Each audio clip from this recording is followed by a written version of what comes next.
नमस्कार दोस्तों, अपनी पाठशाला चैनल पर आप सभी का हार्दिक स्वागत है। कैसे हो आप सभी? आशा करता हूं कि आप सभी स्वस्थ होंगे, मस्त होंगे और निरंतर अपनी पढ़ाई में लगे हुए होंगे। तो मित्रों, मैं हाजिर हूं एक नए टॉपिक के साथ में और आज का अपना सब्जेक्ट होगा हिंदी। और हिंदी में भी हम पढ़ेंगे हिंदी साहित्य का इतिहास। और मित्रों, हिंदी साहित्य के इतिहास में हम आज बात करेंगे आदिकाल से संबंधित महत्वपूर्ण प्रश्नोत्तर की।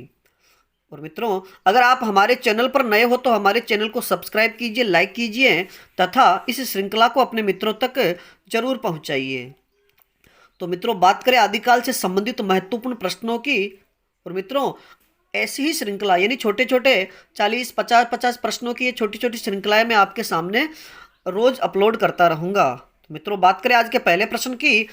साहित्य जनता की चित्तवृत्तियों का संचित प्रतिबिंब होता है, यह कथन किस विद्वान का है? तो सही उत्तर होगा आचार्य रामचंद्र शुक्ल का। बात करें आज के अगले प्रश्न की। हिंदी साहित्य का इतिहास दर्शन ग्रंथ के लेखक कौन हैं? हिंदी साहित्य का इतिहास दर्शन ग्रंथ के लेखक कौन हैं? तो सही उत्तर होगा नलिन विलोचन शर्मा। अगला प्रश्न। आदिकाल को संधि चारण काल किसने कहा है?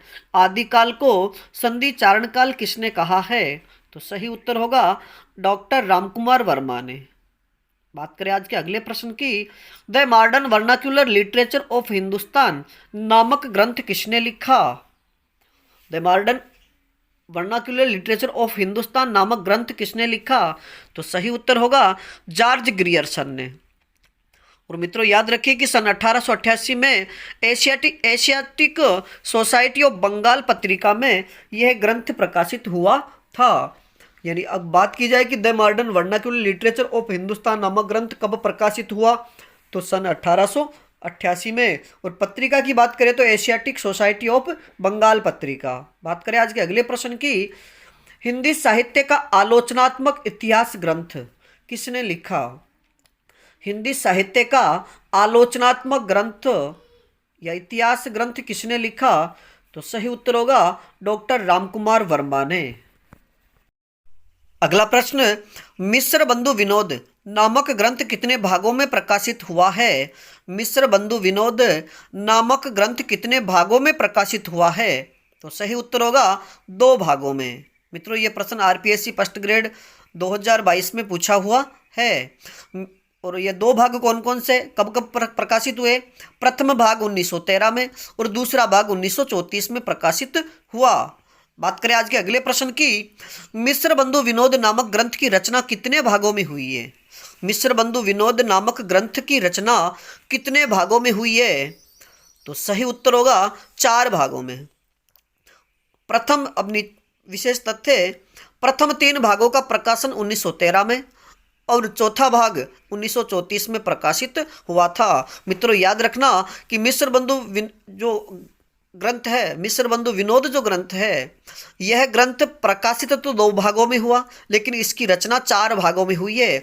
और जो प्रथम 3 भाग थे ये 1913 में प्रकाशित हुए और चौथा भाग 1934 में। बात करें आज के अगले प्रश्न की। आचार्य जॉर्ज ग्रियर्सन ने हिंदी साहित्य के इतिहास लेखन में सर्वाधिक सहायता किस ग्रंथ से ली है? जॉर्ज ग्रियर्सन ने हिंदी साहित्य के इतिहास लेखन में सर्वाधिक सहायता किस ग्रंथ से ली है? तो सही उत्तर होगा शिव सिंह सरोज ग्रंथ से। यानी शिव सिंह सेंगर ने जो ग्रंथ लिखा था, शिव सिंह सरोज, उस ग्रंथ से जॉर्ज ग्रियर्सन ने हिंदी साहित्य इतिहास लेखन में सर्वाधिक सहायता ली। बात करें आज के अगले प्रश्न की। The modern vernacular literature of Hindustan में किन कवियों का उल्लेख है? तो सही उत्तर होगा केवल हिंदी कवियों का। यानी the modern vernacular literature of Hindustan में केवल हिंदी कवियों का ही वर्णन है। और मित्रों, बात करें कि इस ग्रंथ में कितने कवियों का वर्णन है, तो सही उत्तर होगा 952 कवियों का उल्लेख इस ग्रंथ में किया गया है। अगला प्रश्न। हिंदी साहित्य के इतिहास में काल विभाजन और नामकरण का सर्वप्रथम प्रयास किसने किया? हिंदी साहित्य के इतिहास में काल विभाजन और नामकरण का सर्वप्रथम प्रयास किसने किया? तो सही उत्तर होगा सर जॉर्ज ग्रियर्सन ने। और मित्रों, याद रखिए कि सर जॉर्ज ग्रियर्सन ने अपने ग्रंथ में हिंदी साहित्य के इतिहास को 12 भागों में यानी 12 अध्यायों में बांटा है और जो 12वां अध्याय है उसमें काल विभाजन का स्पष्ट निर्देश दिया गया है। यानी जो 12वां भाग है या 12वां अध्याय है उसका प्रकरण है यानी उसका शीर्षक है विविध अज्ञात कवि। तो उनका काल और काल विभाजन और नामकरण स्पष्ट रूप से 12वें अध्याय में वर्णित है। बात करें अगले प्रश्न की, तजकिरा ई सुराई हिंदी ग्रंथ की रचना किसने की? तजकिरा ई सुअराई हिंदी ग्रंथ की रचना किसने की? तो सही उत्तर होगा मौलवी करीमुद्दीन ने। मित्रों बात करें आज के अगले प्रश्न की, हिंदी के मुसलमान कवि नामक पुस्तक के लेखक कौन है? हिंदी के मुसलमान कवि नामक पुस्तक के लेखक कौन हैं? तो सही उत्तर होगा गंगा प्रसाद सिंह। बात करें अगले प्रश्न की, आचार्य शुक्ल के काल विभाजन का प्रधान आधार क्या रहा? आचार्य रामचंद्र शुक्ल के काल विभाजन का प्रधान या प्रमुख आधार क्या रहा? तो सही उत्तर होगा जनता की चित्तवृत्ति। बात करें आज के अगले प्रश्न की, एक पुस्तक के रूप में हिंदी साहित्य का सबसे बड़ा इतिहास ग्रंथ कौन सा है? एक पुस्तक के रूप में हिंदी साहित्य का सबसे बड़ा इतिहास ग्रंथ कौन सा है? तो सही उत्तर होगा डॉक्टर रमाशंकर शुक्ल कृत हिंदी साहित्य का इतिहास। डॉक्टर रमाशंकर शुक्ल कृत हिंदी साहित्य का इतिहास एक पुस्तक के रूप में सबसे बड़ा इतिहास ग्रंथ है। अगला प्रश्न, गौरीशंकर सत्येंद्र द्वारा लिखे गए 7 निबंधों का संग्रह किस नाम से प्रकाशित हुआ? गौरीशंकर सत्येंद्र द्वारा लिखे गए 7 निबंधों का संग्रह किस नाम से प्रकाशित हुआ? तो सही उत्तर होगा साहित्य की झांकी। बात करें अगले प्रश्न की, हिंदी साहित्य का वैज्ञानिक इतिहास ग्रंथ के लेखक कौन है? हिंदी साहित्य का वैज्ञानिक इतिहास ग्रंथ के लेखक कौन हैं? तो सही उत्तर होगा गणपति चंद्रगुप्त।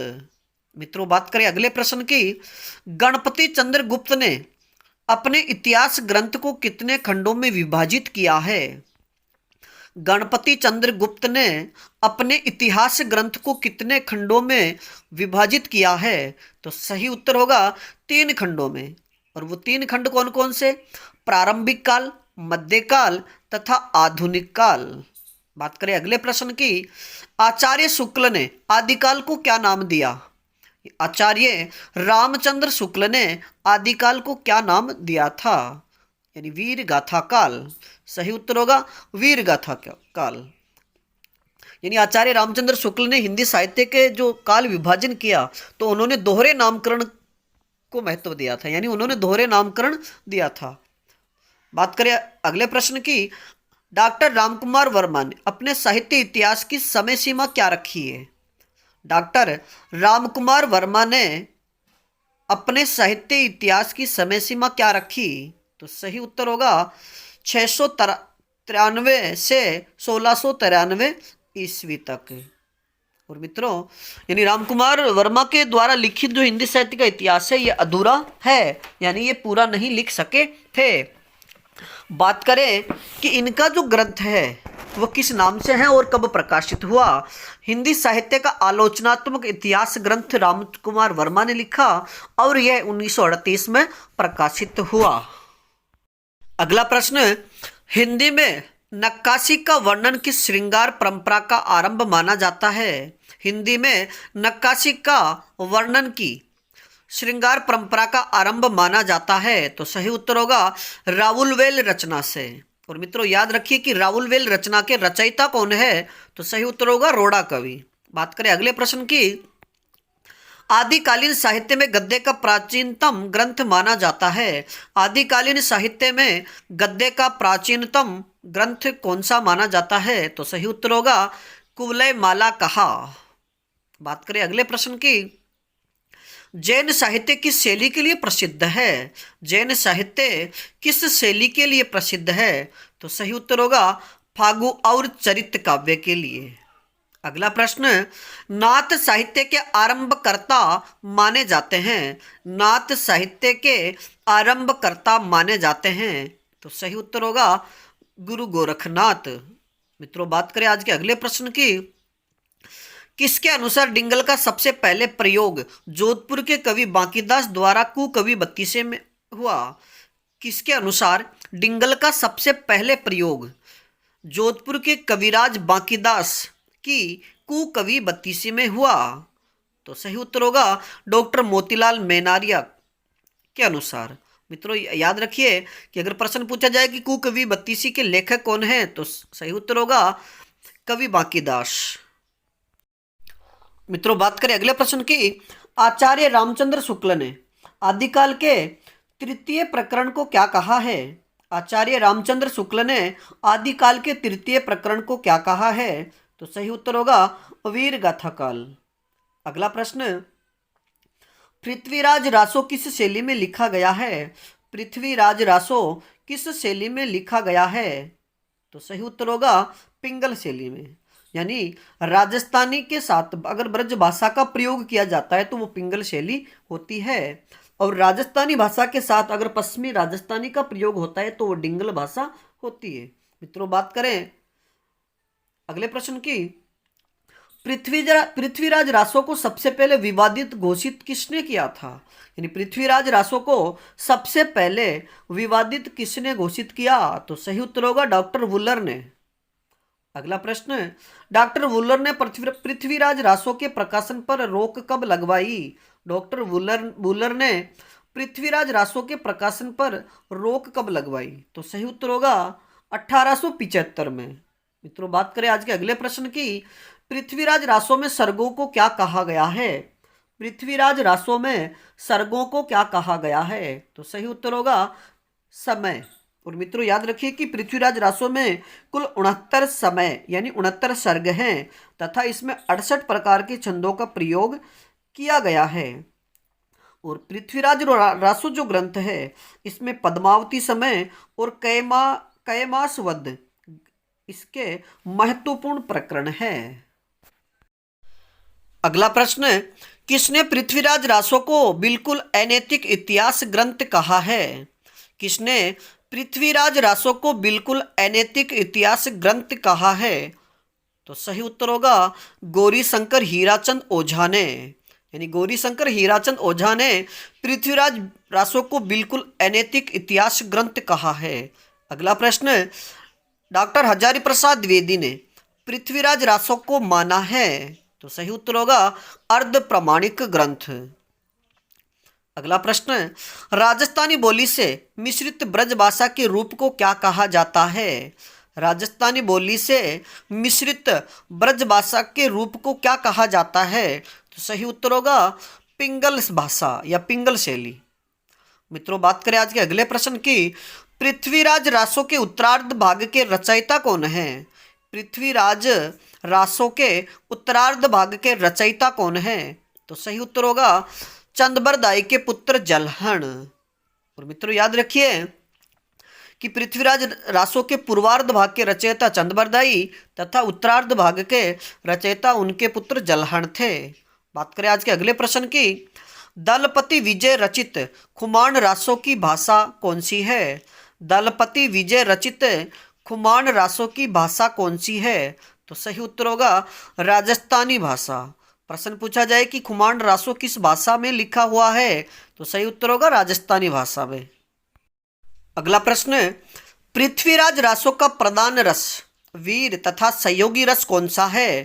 पृथ्वीराज रासो का प्रधान रस वीर तथा सहयोगी रस कौन सा है? तो सही उत्तर होगा श्रृंगार रस। बात करें अगले प्रश्न की। परमाल रासो को सर्वप्रथम प्रकाशित किसने करवाया था? परमाल रासो को सर्वप्रथम प्रकाशित किसने करवाया था? तो सही उत्तर होगा चार्ल्स इलियट ने। और मित्रों याद रखिए कि चार्ल्स इलियट ने परमाल रासो को 1865 में प्रकाशित करवाया था। बात करें आज के अगले प्रश्न की। बीसलदेव रासो की नायिका राजमती किसकी पुत्री थी? बीसलदेव रासो की नायिका राजमती किसकी पुत्री थी? तो सही उत्तर होगा भोज परमार की। मित्रों बात करें आज के अगले प्रश्न की। किस रासो ग्रंथ में प्रथम बार 12 मासा वर्णन मिलता है? किस रासो ग्रंथ में प्रथम बार 12 मासा वर्णन मिलता है? तो सही उत्तर होगा बीसलदेव रासो में। अगला प्रश्न, नरपति नालय कृत बीसलदेव रासो ग्रंथ है। नरपति नालय कृत बीसलदेव रासो ग्रंथ है।